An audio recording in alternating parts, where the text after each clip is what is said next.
Mateus capítulo 6, dos versículos 25 ao 34. Todos encontraram? Bom, temos aqui um texto que em vários momentos ele por si só se autoexplica, dado a clareza da argumentação de Jesus, mas por outro lado é necessária uma argumentação um pouco mais profunda.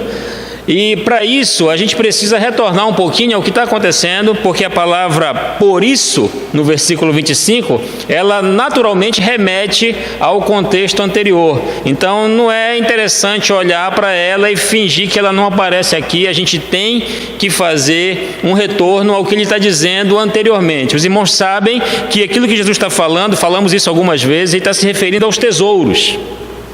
Se você for lá no versículo 19, onde ele inicia essa sessão, esse bloco, ele está dizendo: não acumulei para vós outros tesouros sobre a terra, onde traça e ferrugem corroem e onde ladrões escavam, mas ajuntai para vós outros tesouros no céu. Aí você vai perceber lá no versículo 24, ninguém pode servir a dois senhores, porque há de aborrecer-se de um e amar ao outro, ou se devotará a um e desprezará o outro. Não podeis servir a Deus e as riquezas.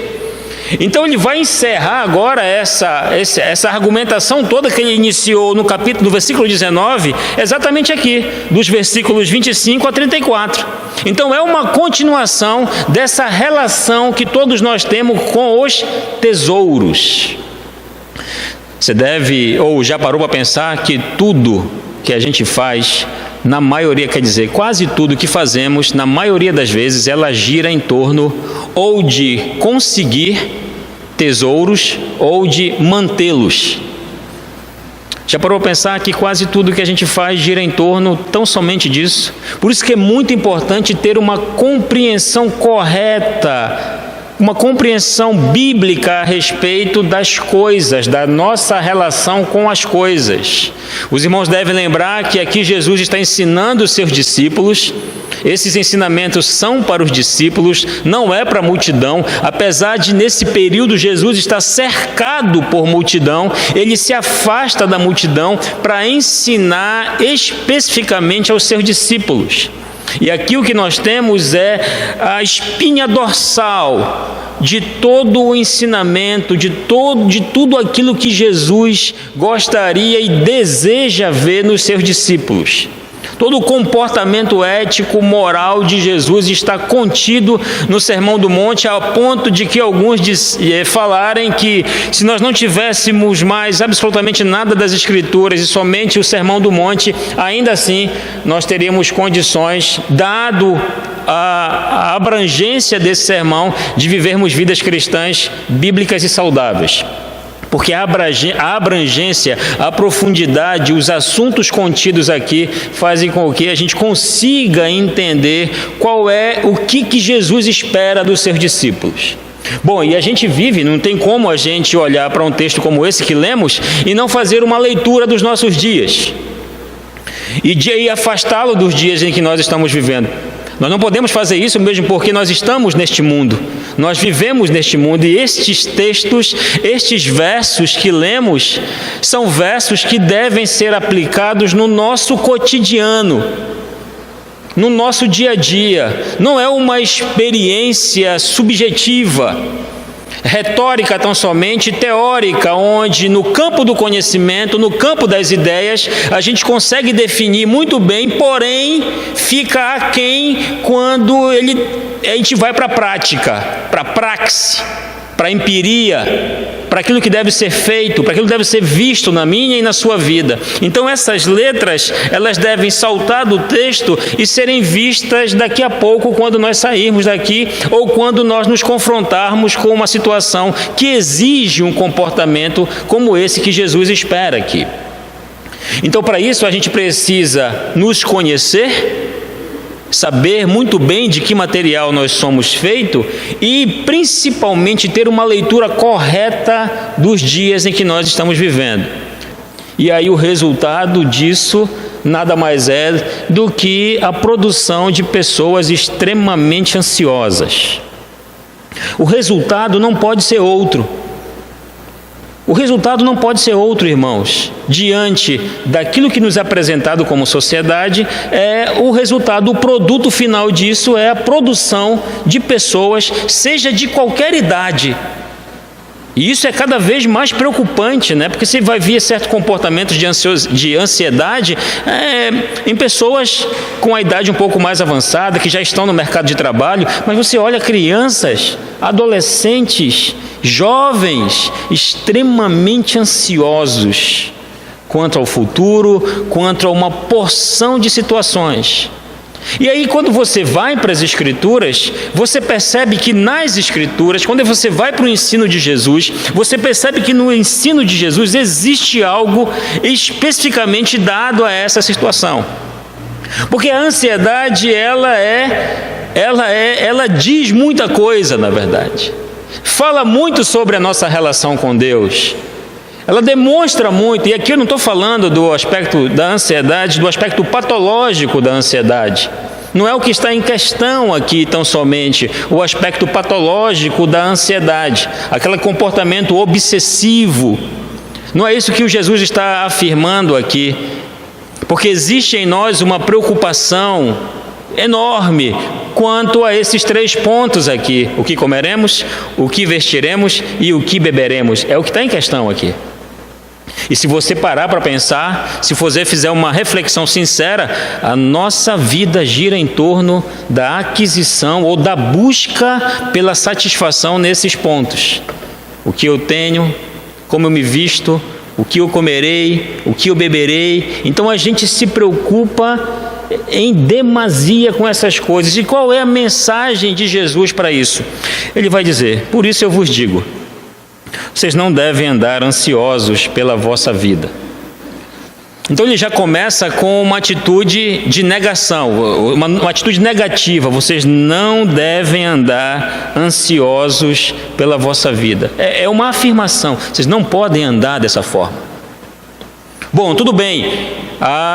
Mas o que a gente precisa para chegar a esse nível de não andar ansioso, de não perder o controle, de não permitir que determinada situação nos tire e nos cause o sono? Porque se isso acontece, de acordo com o texto, a gente vai chegar à conclusão de que, puxa, a nossa confiança em Deus, ela não é tanta assim. Porque se fosse, certamente o meu comportamento não seria esse. Porém, não é tão simples falar. Porém, não é tão simples afirmar tal coisa. Eu concordo com os irmãos. Não é tão fácil como aparenta ser. Mas o que é que Jesus então está querendo dizer com isso? O que é que Ele vai nos fazer? Para onde Ele vai nos levar? Qual é a sua ideia principal para que a gente chegue nesse ponto de equilíbrio, onde a gente tem uma postura, porém essa postura não compromete a minha relação com Deus? É isso que a gente vai ver aqui. E aí ele lança a mão de uns argumentos muito interessantes para produzir em nós um comportamento correto diante das incertezas. Uma grande dificuldade nossa é que nós somos extremamente limitados quanto ao futuro. E isso por si só já nos causa certo incômodo, porque nós não temos condições de afirmar absolutamente nada no que diz respeito ao futuro. E como nos dias de hoje, isso acontece desde o século XIX, né? Essa busca do homem, né, por assumir o controle da sua vida, há um rompimento com o sagrado na história, e nesse rompimento com o sagrado, os homens dizem: não, agora nós vamos assumir o controle das nossas vidas. A religião já não consegue mais nos suprir, então agora nós seremos os senhores de nós mesmos. Só que isso causa um grande choque na comunidade, na sociedade. Por quê? Porque o simples discurso de que você assume o controle da sua vida não é o suficiente para de fato você assumir o controle da sua vida. É só discurso, é só teoria, porque na prática Deus continua sendo o Senhor. As misericórdias de Deus continuam sendo as causas de nós não sermos consumidos. Então a gente precisa entender até que ponto entra a participação humana e onde é que está a participação divina. Até que ponto a gente pode se preocupar por certas questões, até que ponto entra a nossa ação e onde está a participação divina. E na participação divina, o que é que nós devemos fazer? Sossegar. Descansar. E é isso que ele vai dizer agora para nós, fazermos essa reflexão. Por isso eu vos digo, não andeis ansiosos pela vossa vida. Quanto ao quê? Quanto ao que haveis de comer ou beber, nem pelo vosso corpo, quanto ao que haveis de vestir. Isso é uma afirmação que ele faz, porém ele podia muito bem parar por aí.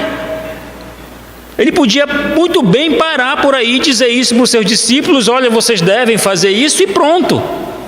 Porém, Jesus demonstra uma atenção muito grande a esse particular, pois conhecedor da necessidade humana e da preocupação humana, sabe como nós somos tendentes a nos apegar a certas coisas, a nos agarrar no material e dizer: pronto, agora eu estou seguro, porque agora eu tenho isso aqui.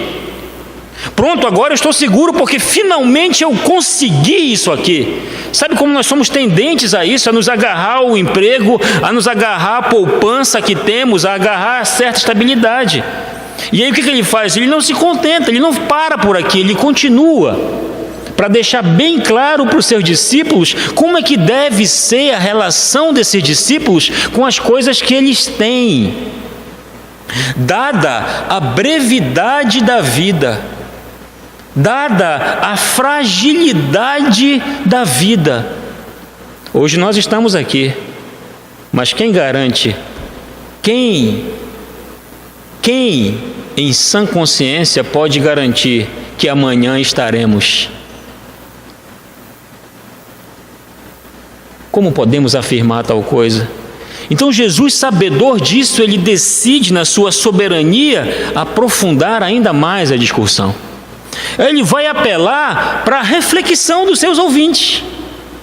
É fundamental que façamos essa reflexão, que usemos a razão e reflitamos sobre as colocações que Jesus faz aqui. Primeiro ele dá uma sentença, ele diz: olha, vocês não podem andar ansioso no que diz respeito ao que vocês hão de comer, beber ou vestir. Aí o que ele diz para justificar isso aí? Afinal de contas, não é a vida mais do que o alimento? E o corpo mais do que as vestes? Isso é uma pergunta retórica. Na verdade, ele não está preocupado com a resposta, porque a resposta nós sabemos, não é a vida muito mais do que o alimento, irmãos? Apesar de que alguns comem como se não fossem viver mais, né? É igual o cidadão que uma vez disse, não consigo lembrar agora o autor da frase, mas ele disse que alguns vivem como se nunca fossem morrer e morrem como se nunca tivessem vivido. Ou seja, uma falta de observação, uma falta de reflexão nos dias em que nós estamos vivendo. E é fundamental, afinal de contas, não é a vida mais do que o alimento? E o corpo muito mais do que as vestes? Aí o que ele está querendo dizer? Olha, Deus tem te dado vida. Ele está fazendo esse apelo. Quem é o autor da vida? É o próprio Deus. Ele não deu vida para você. Ou nós podemos gerar vida por nós mesmos? Ou nós temos condições de, com as nossas próprias forças, gerar ou produzir vida? De maneira nenhuma. Quem decide, quem é o autor da vida, é o próprio Deus. Ele nos tem dado vida.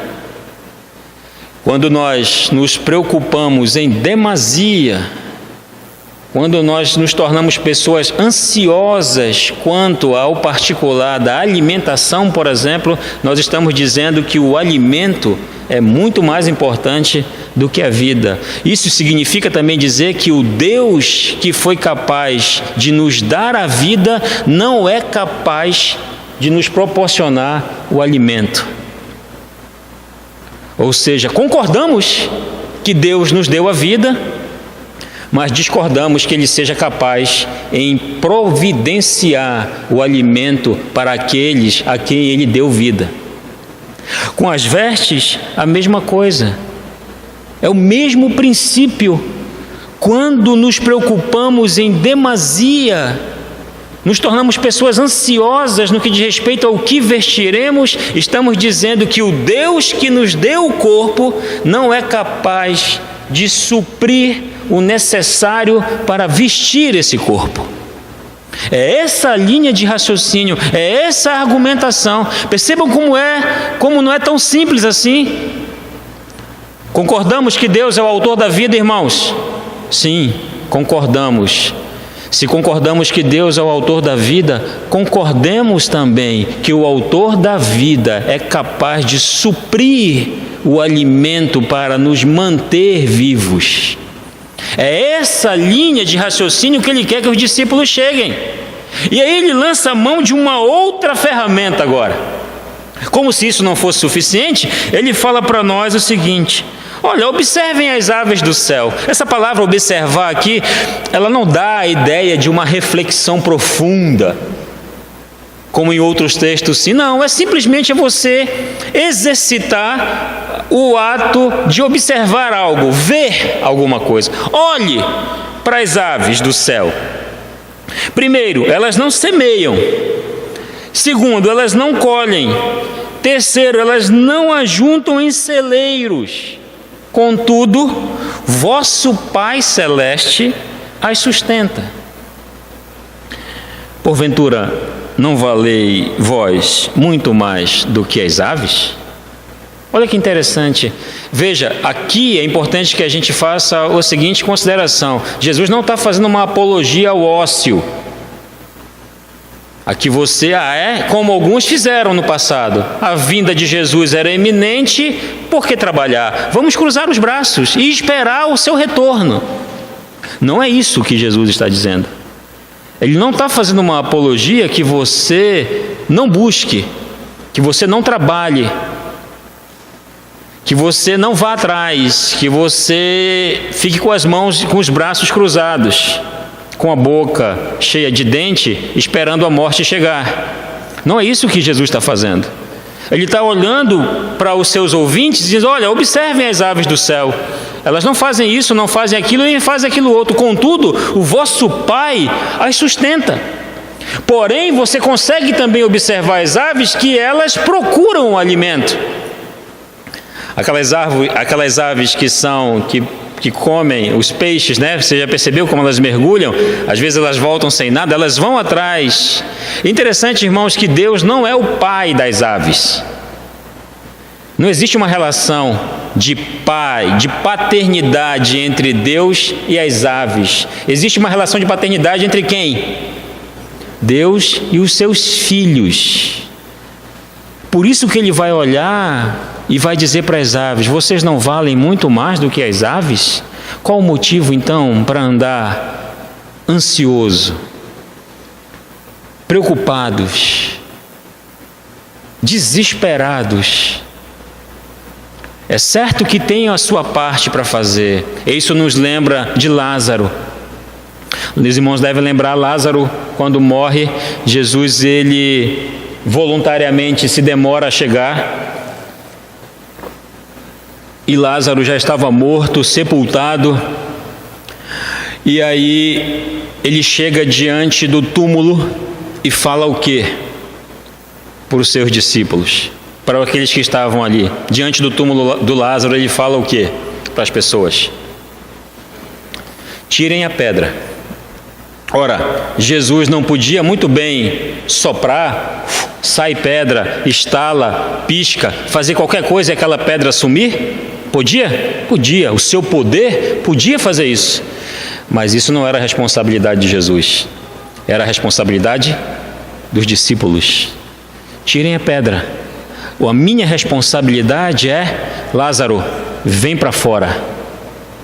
Essa é a minha responsabilidade. A sua responsabilidade, quem tem que fazer é você. Deus não vai fazer. É sua responsabilidade. Tira a pedra. A minha responsabilidade eu faço. Lázaro, sai. Isso sou eu que tenho que fazer. O que ele está dizendo é exatamente isso. A responsabilidade de Deus é sustentar os seus filhos, suprir as necessidades. Agora, que tipo de necessidades são essas? Comida, bebida e vestes. E ele vai dizer lá na frente, né? Tendo isso, estejamos contentes. Sabe qual é o nosso grande problema? É que nós não nos satisfazemos simplesmente com tendo que comer, beber e vestir, estejamos contentes. Nós queremos o quê? Mais. Vivemos numa sociedade em que exige que aqueles que estão nessa sociedade sempre tenham mais. E criamos filhos que não se contentam com absolutamente nada. Que não se contentam com o que têm, não são felizes com aquilo que têm, sempre desejam mais e mais. E aí, por conta desse desejar muito mais, aí gera-se um comportamento de ansiosidade. E aí a gente olha para as Escrituras e vê que o que Deus se cumpre em fazer é suprir as necessidades no que diz respeito ao corpo, ao alimento e à bebida. Porém, meus irmãos, a gente pode concordar que Deus tem sido extremamente gracioso e generoso conosco. Por quê? Porque tem nos dado muito mais do que pedimos. Sim ou não? Tem nos dado muito mais do que merecemos. Tem nos dado muito mais. A sua generosidade, graciosidade, graça, misericórdia, tem nos dado muito mais daquilo que nós merecemos. Ainda assim, será que temos nutrido um coração ingrato? O motivo da nossa ansiedade é qual? É insatisfação? Insatisfação pelo quê? O que é que você deseja? E aí não tem como não falar sobre o consumismo. Somos uma sociedade extremamente consumista, vivemos para o consumo. Isso é possível observar na mais tenra idade. O consumismo de uma maneira anormal, que leva uma série de comportamentos também anormais, e aí depois nós transferimos tudo isso para Deus, achando que Ele simplesmente está numa posição de satisfazer os nossos caprichos, os nossos interesses, que talvez na maioria são egoístas, e que Deus está na obrigação de atendê-los. Você que é pai, assim como eu, você sempre diz sim para os seus filhos?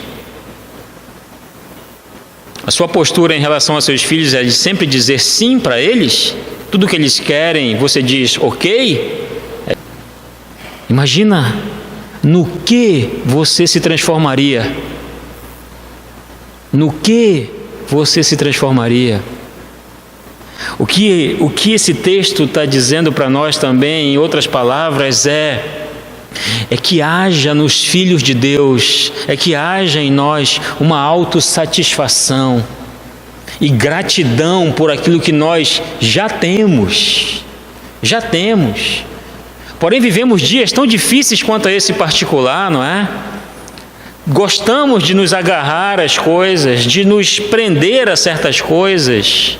E ele continua dizendo também, no versículo 27, qual de vós, por ansioso que esteja, pode acrescentar um côvado ao curso da sua vida? Um côvado é uma medida de comprimento, que gira em torno de 45 centímetros.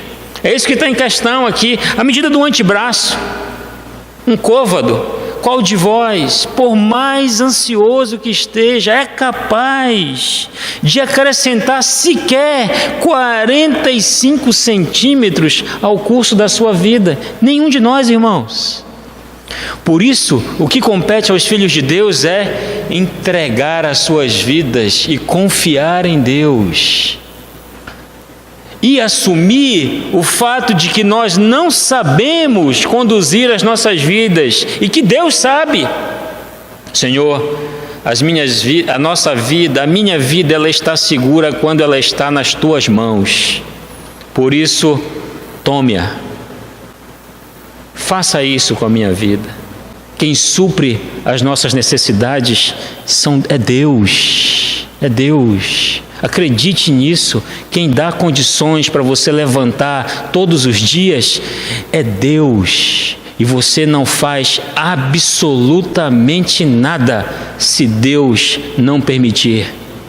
É isso que Ele está querendo produzir nos seus discípulos. Confiem em mim e não nas qualificações que vocês têm. Porque mesmo diante delas, ainda assim, se eu não permitir, vocês com todas as qualificações não terão o que precisam. Nós precisamos de uma vez por outra e de uma vez por todas entender que Deus continua sendo Deus, irmãos. Ele não deixou de ser Deus no século 21. Ele não deixou de ser Deus quando os homens no século 18 tentaram romper com o sagrado. Ele continua sendo Deus, continua sustentando o universo nas suas poderosas mãos. Nada acontece ao nosso redor sem que haja a permissão de Deus. É por isso que Filipenses capítulo 4, versículos 6 e 7 vai dizer: não andeis ansiosos de coisa alguma. Em tudo, porém, sejam conhecidas diante de Deus as vossas petições pela oração e pela súplica com ações de graça. Com ações de graça, com gratidão, e a paz de Deus, que excede todo entendimento, guardará o vosso coração e a vossa mente em Cristo Jesus. Você não está conseguindo dormir à noite? Por quê? Por quê? O que tem tirado o seu sono? Onde está a paz de Deus que excede todo entendimento, que guardará o meu coração e a minha mente em Cristo Jesus? Isso Ele disse. Essa é a parte dele, essa Ele faz. Qual é a minha parte? Senhor, não permita que eu ande ansioso, que isso me tire a paz, que isso me tire a possibilidade de confiar e de descansar no Senhor e na sua vontade, que é boa, agradável e perfeita. Que a reflexão que façamos nessa noite seja de um coração que descanse na vontade de Deus, tendo a certeza de que a sua vontade ela é de fato boa, agradável e perfeita, mesmo quando acontece coisas que nós não gostamos tanto assim. Ainda assim, Deus está no controle, irmãos. Deus sabe de todas as coisas. Confiamos em Deus, acreditamos e dependemos do seu poder. Amém? Ele continua: e por que andais ansiosos quanto ao vestuário? Olha, considerem, o tempo verbal mudou agora, o tempo verbal não, o verbo mudou agora. O primeiro era observar, e agora é considerar. Considerem como crescem os lírios do campo. Aqui ele não tem em mente uma planta específica, né, uma flor específica, mas uma flor que era comum ali nas montanhas da Palestina, os lírios do campo. Olha, eles não trabalham, nem fiam. Eu, contudo, vos afirmo que nem Salomão... E quando ele fala sobre Salomão, os judeus sabem porque eles conhecem a história do Antigo Testamento, sabem como era Salomão, a pompa que existia no palácio de Salomão, revestido de cedro, de ouro, aquela riqueza toda de Salomão. E aí o mestre dos mestres está dizendo que nem Salomão em toda a sua glória se vestiu como qualquer deles. Qualquer deles.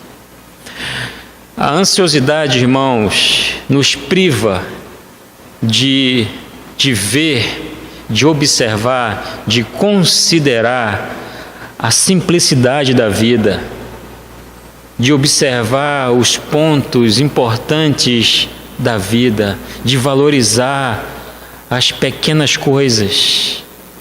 A ansiosidade, a preocupação em demasia com aquilo que vai acontecer conosco, nos tira o privilégio de observar, de considerar coisas tão pequenas como podemos dizer aqui, as aves e os lírios do campo. Percebam que para você fazer isso, para você observar e para você considerar, você precisa estar como?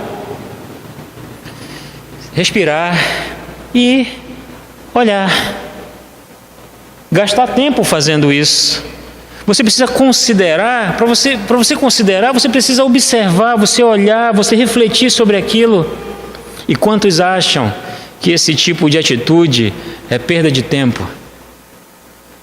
Vivemos num mundo tão corrido, tanta correria, preocupações, tenho que fazer isso, a cobrança, a atividade, resultados, apresentação de resultados. E aí a gente entra nesse mundo, a gente entra nessa vida, nessa rotina, isso acaba conosco, irmãos. A gente perde a possibilidade de observar as pequenas coisas. Qual foi a última vez que você sentou diante de um pôr do sol e observou o pôr do sol e diante daquilo concordou com a grandeza de Deus? Ou você é ocupado demais para isso? Ou você está preocupado demais em ter as coisas, em possuir, em ter e somente ter, ao ponto de não considerar essas questões, de parar, de observar, de considerar, de refletir sobre a vida? Qual foi a última vez que você fez isso? Refletir sobre você mesmo, refletir sobre os seus valores, sobre suas preocupações, se elas são justas, se elas são injustas. Refletir sobre o que você tem tido, se é coerente de fato a insatisfação, se é justa a ansiosidade, a preocupação extrema, a obsessão. Se é válido esse tipo de comportamento ou não, ou se nós não estamos de acordo como diz o texto bíblico. Eu, contudo, vos afirmo que nem Salomão em toda a sua glória se vestiu como um deles. Ora, versículo 30, se Deus veste assim a erva do campo, irmãos, que hoje existe e amanhã é lançada no forno, esses mesmos lírios, segundo a tradição, eram usados para aquecer o forno onde se faziam os pães. Os mesmos lírios é usado para aquecer o forno onde se faziam os pães naquele momento, naquele período. Ora, se Deus veste assim a erva do campo que hoje existe e amanhã é lançada no forno, quanto mais a vós outros, homens de pequena fé. Aqui é interessante, irmãos, que ele não diz homens sem fé. Ele não diz isso. Ele não diz isso. Ele diz homens de pequena fé. A ideia é que esses homens têm fé, mas tão somente uma fé salvadora. Uma fé salvadora. Uma fé que não consegue ir além, que não consegue descansar em Deus, que não consegue confiar que Deus é capaz de suprir as suas necessidades. Nós não nos depositamos as nossas confianças no saldo da nossa poupança. Nós confiamos em Deus, irmãos. A igreja precisa entender e confiar em Deus. Até que ponto está a nossa confiança em Deus? Se Deus tira tudo o que nós temos, Ele pode fazer isso? Pode fazer isso. Pode fazer. Se Deus tira tudo o que temos, ainda assim, confiaríamos nele? Faríamos o que fez Jó? Que lição! O homem que perde 10 filhos no mesmo dia, perder um deve ser trágico.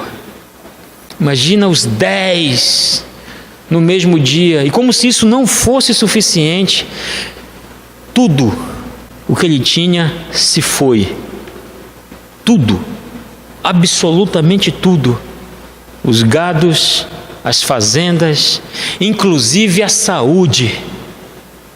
se foi. No entanto, você vai ver um homem que diz: antes eu te conhecia de ouvir falar, mas agora os meus olhos te veem. Será que teríamos Jóis no século 21? Será que teríamos Jóis? Quando eu falo de Jóis, me refiro à sua postura, não somente ao gênero, mas homens e mulheres com a postura que Jó teve no século 21. Será que teríamos Jóis na Igreja Cristã Evangélica do Marco? Qual seria a nossa postura se Deus, na sua soberania, decidisse tirar-nos tudo, inclusive a saúde? Ainda assim existiria em nós gratidão? Ou simplesmente nós só somos gratos por aquilo que Ele tem nos dado? Você gosta de estar próximo de pessoas que você sabe que ela só está próxima de você por causa das coisas que você pode dar a elas? Como é o seu comportamento quando você sabe que certas pessoas só estão do seu lado porque você pode dar a elas alguma coisa? Será que nós só estamos do lado de Deus porque Ele pode nos dar algo? Será que nós só acreditamos em Deus porque Ele pode, em algum momento, suprir as nossas necessidades? É isso mesmo? Será que a nossa relação com Deus se resume tão somente ao fato de Ele nos dar alguma coisa em algum momento? Será que é só isso, irmãos? Não é isso que Ele espera dos seus discípulos quando Ele menciona essas verdades aqui, quando Ele traz essa reflexão aos seus discípulos. É importante que a gente faça essa reflexão hoje também. Portanto, versículo 31. Não vos inquieteis dizendo: que comeremos? Que beberemos? Ou com que nos vestiremos? Sabe por que vocês não podem fazer isso? Porque isso é um comportamento dos gentios. Quem faz isso são aqueles que não têm a Deus como seu Senhor. Quem faz isso são aqueles que não conhecem o Deus das Escrituras. Por isso é justificável o comportamento deles. Por quê? Porque eles não têm relação com Deus. Por isso que fazem o que fazem. Agora, como explicar aqueles que têm a Deus como Senhor e ainda se preocupam de maneira exacerbada no que diz respeito ao que comer, beber e vestir? Como explicar? Por isso que ele está dizendo: vocês não podem se inquietar dessa forma. Afinal de contas, onde está a vossa fé? Que tipo de fé os senhores têm? É somente uma fé salvífica? Uma fé que não vai nada mais além disso, de promover-lhes a salvação? Vocês precisam toda semana de uma demonstração de que Deus é Deus? Vocês precisam, vez por outra, de demonstrações de que Deus continua sendo Deus? Onde está a vossa fé? Porque os gentios é que procuram todas essas coisas, pois vosso Pai Celeste sabe que necessitais de todas elas. O problema é que quando nós agimos de maneira contrária, nós estamos dizendo que Deus não sabe daquilo que nós precisamos. Ou seja, nós é que sabemos o que nós precisamos. Percebe a gravidade disso? A ideia é que você destrona Deus como se isso fosse possível. Você tira Deus do centro e se coloca no centro. E se coloca no trono. E aí é você que dá as ordens. Como dar as ordens de quê? Dar as ordens de quê, irmãos? Do quê? Se tudo que temos e o que somos é porque Deus é quem permite. Percebe como a nossa vida ela deve ser teocêntrica, cristocêntrica, Cristo no centro, Deus no centro. E aí entenderemos com muito mais facilidade as coisas que acontecem ao nosso redor, porque nada do que acontece conosco foge da vontade de Deus. Não existe acaso para nós, irmãos. Não existe acaso. O que existe é vontade de Deus. As coisas não acontecem conosco por mero acaso. Nós não acreditamos nisso. Nós acreditamos na vontade soberana de Deus. É isso que o Jesus está dizendo para os seus discípulos. Não queiram assumir o controle das suas próprias vidas, porque vocês não sabem o que fazer com ela. Eu sei o que vocês necessitam, eu sei do que vocês precisam, e por saber, eu tenho poder para suprir as suas necessidades. Eu sei do que vocês realmente necessitam. Meus filhos pedem as coisas. O fato de Deus saber o que você necessita não significa que você não possa pedir. Não possa pedir. Meus filhos pedem uma porção de coisas, só que em algumas delas eu digo para eles: você não sabe o que você está pedindo. Já falou isso para o seu filho? Você não sabe o que pede. Você não sabe o que está pedindo. Será que, irmãos, às vezes nos nossos pedidos para Deus, será que a resposta não é simplesmente essa? Eu não vou lhe dar, porque você não sabe o que pede. Você não sabe o que está pedindo. Irmãos, Deus sabe do que nós necessitamos. Descanse nisso. Confie nisso. Deus sabe dos detalhes da sua vida. Deus sabe das coisas que você necessita. Ainda a palavra não me veio à boca, e tu, Senhor, já conhece toda. Salmo 37, versículo 5: entrega o teu caminho ao Senhor e confia nele, que o mais Ele fará. Faz isso. A nossa responsabilidade é somente essa: entregar o meu caminho, a minha vida, o meu futuro ao Senhor e confiar que o mais Ele vai fazer. Nós confiamos em Deus, irmãos? As nossas vidas estão nas mãos de Deus, ou nós estamos assumindo o controle, tentando assumir o controle daquilo que nós não temos condições de assumir? Afinal de contas, quem de nós pode aqui assumir ou dar um côvado sequer da nossa vida? A palavra final é de Deus. Ele é o Senhor, Ele é o soberano, Ele é o Deus criador dos céus e da terra, e as nossas vidas estão nas suas mãos. Ele sabe o que fazer dela. E Ele vai caminhar para o final falando para os seus discípulos, dizendo que é desnecessário a inquietação. Não faz sentido ficar inquieto. Não tem a menor razão de ser a inquietação. Aí no versículo 33, Ele vai caminhando para dar um final, um grande finale. Buscai, pois, em primeiro lugar o seu reino e a sua justiça. E todas estas coisas, que coisas? Que coisas? Comida, bebida e veste. Todas essas coisas, nós não podemos fugir do contexto aqui. Alguns acham que todas essas coisas é um carro do ano, é uma casa, é isso. Não, o texto está se referindo ao quê? Comida, bebida e vestes. É bem verdade que Deus tem nos dado muito mais do que isso, amém, irmãos? Sim, mas o texto se refere a estas coisas.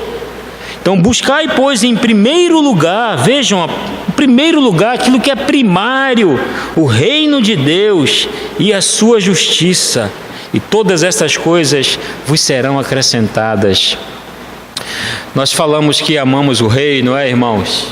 Amamos o Rei Jesus, servimos o Rei Jesus, mas quando nós agimos de maneira contrária àquilo que está escrito assim, sabe o que nós estamos dizendo? Não com as nossas palavras, mas com as nossas ações, que nós não amamos tanto o Rei assim. Porque se nós amássemos de fato o Rei, nós nos preocuparíamos com o seu reino. Se nós amássemos o Rei com toda a nossa força, com toda a nossa alma, com todo o nosso entendimento, nós nos preocuparíamos com o seu reino e com a sua justiça. Por isso que ele está dizendo para os seus discípulos: busquem, pois, em primeiro lugar o reino de Deus, e o rei que é fiel se garantirá de suprir estas coisas: comida, as vestes e o que beber. Você acredita nisso? Você confia nisso, irmãos? Ou isso aqui é utópico? Ou isso aqui é simplesmente um ideal? Ou simplesmente isso aqui é um clímax, é um estado de nirvana que só poucos conseguem atingir? É isso mesmo? Isso é utópico? Isso é um sonho? Ou pode ser experimentado por nós? Pode ser experimentado por nós, irmãos. Acredite, confie nisso. Faça provas, busque, pois, o reino de Deus e a sua justiça, e você verá o que Deus pode fazer na sua vida e na vida da sua família. Faça isso e você verá como Deus é capaz de suprir as suas necessidades. Descanse no Senhor, sossegue,